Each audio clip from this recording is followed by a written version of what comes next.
Hello, this is Sudarshana Starshine Star. How are all of you doing?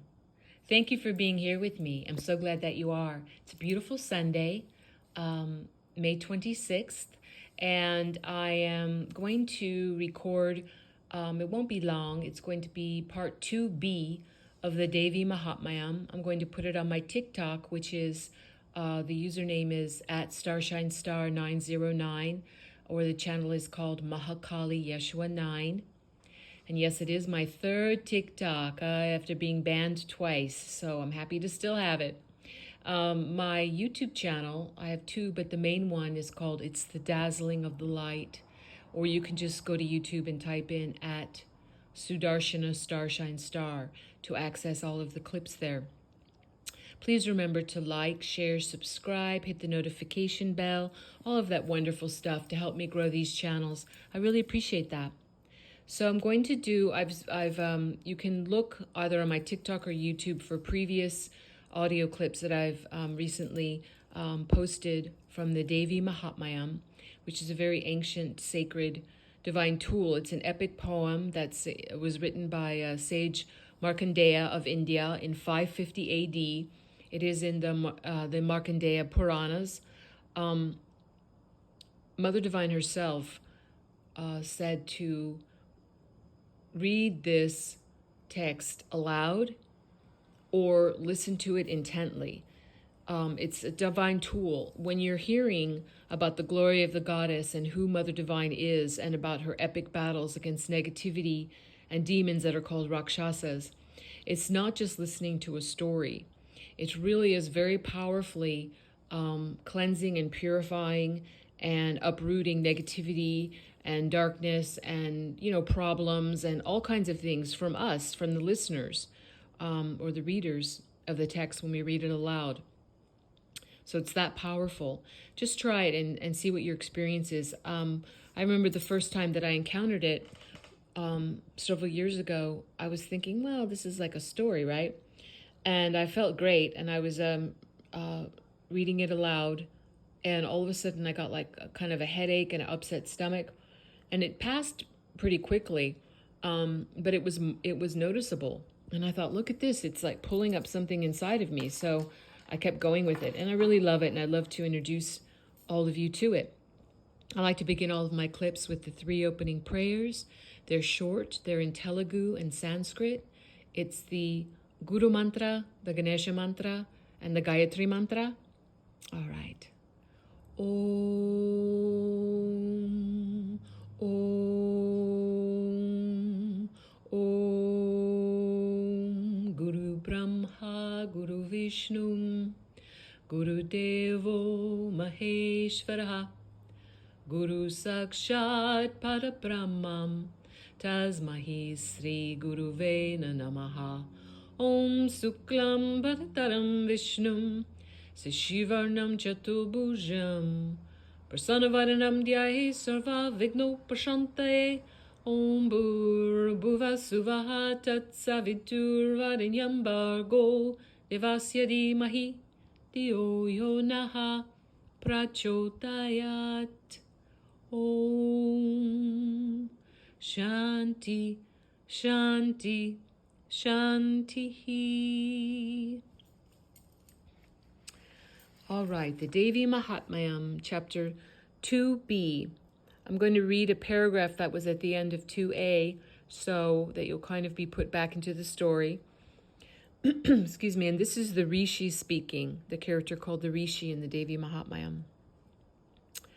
Then the Devi laughed again and again, such long, high, terrifying peals of laughter, so loud, so unrestrained, that it caused the earth and sky and all of the waters to tremble. Every part of the world and its ocean shook with agitation at that roaring sound. The gods were filled with gladness, and they shouted, "Victory to her, the lion rider!"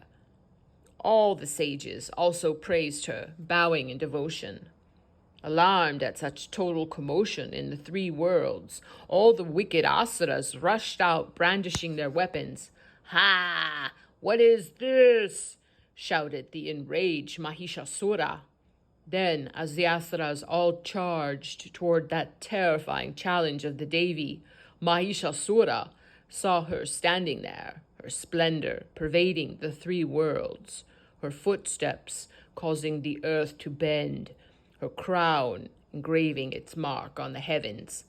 The twang of her bowstring agitated all of the corners of hell. Her 1,000 arms filled the four quarters. She is all-pervading. Thus, she commenced her battle with those enemies of the gods. Swords and daggers clashed and whirled. So many missiles were discharged. The whole sky was ablaze.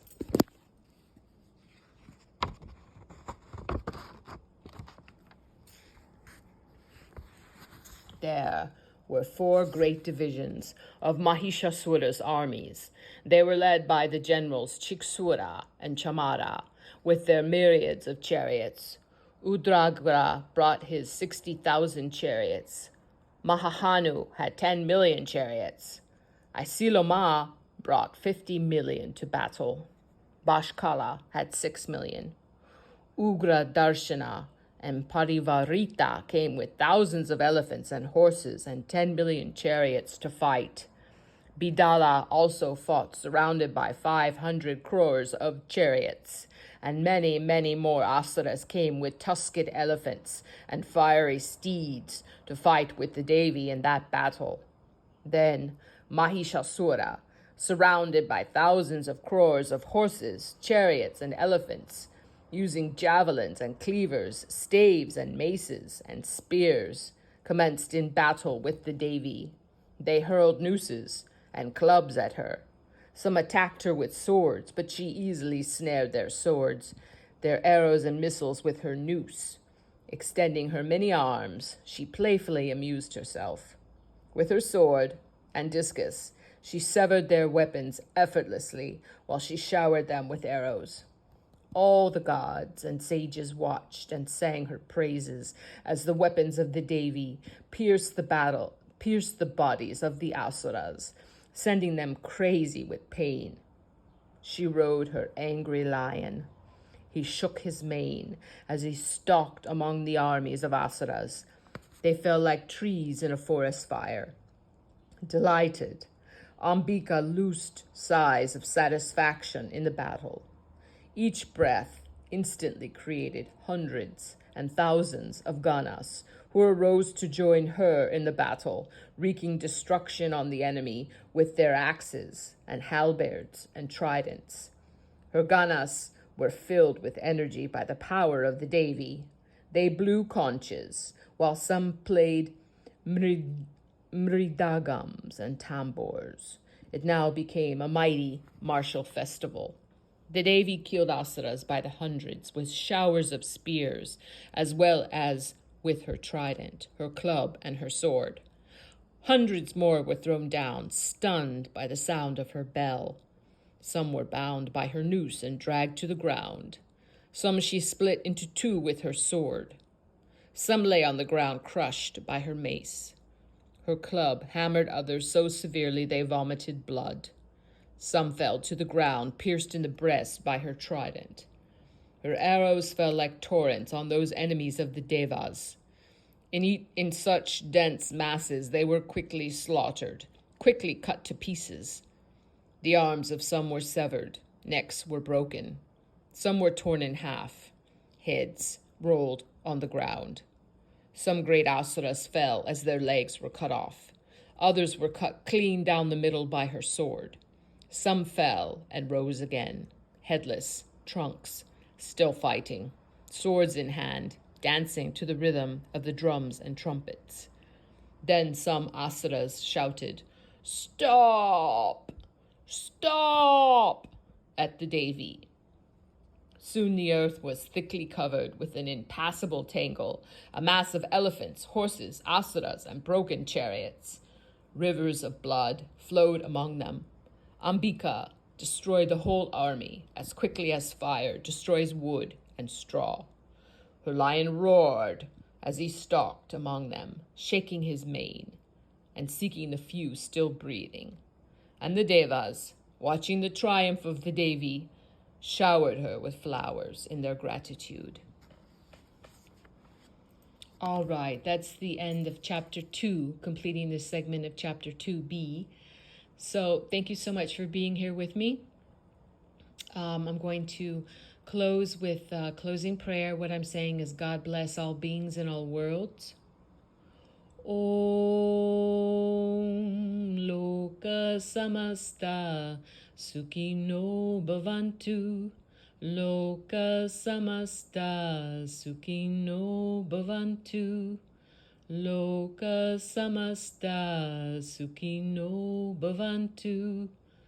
Om Shanti Shanti Shanti.